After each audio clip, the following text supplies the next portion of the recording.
जायकवाडी वसाहत येथे 1990 पासून जे पंचशील ध्वज हे डौलानं फडकत होतं, येथील भूमाफिया यांनी ते पंचशील ध्वज रातोरात काढून बौद्ध समाजाच्या अस्मितेवर हात टाकण्याचं काम केलेलं आहे। यामुळे वंचित बहुजन आघाडी व सकल बौद्ध समाज येणाऱ्या काळामध्ये 23 तारखेला तीव्र जनआंदोलन करणार आहे।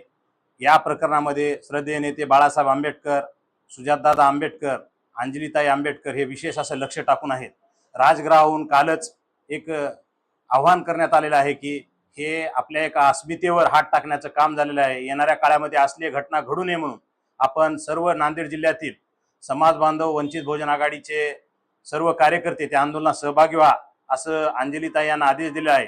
त्यामुळे जिल्हाभरातून वंचित बहुजन आघाडी, ओबीसी चळवळीतील कार्यकर्ते, बौद्ध समाजाचे सर्व कार्यकर्ते या आंदोलनामध्ये सहभागी होणार आहेत।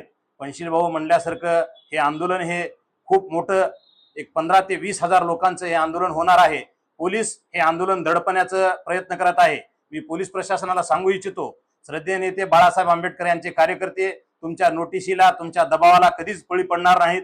त्यामुळे आम्हाला तुम्ही विनाकारण त्रास देण्याचं काम करू नका। ज्यावेळेस आम्ही आमची अस्मिता सोडून बाहेर येतो त्यावेळेस आम्हाला कोणी दिसत नाही आणि आम्ही राजगृहाच्या आदेशाच्या पुढे आम्हाला कोणाचा आदेश मान्य नाही। त्यामुळे आता राजगृहाहून आदेश आलेला आहे, 23 ला मोर्चा होणार म्हणजे होणारच।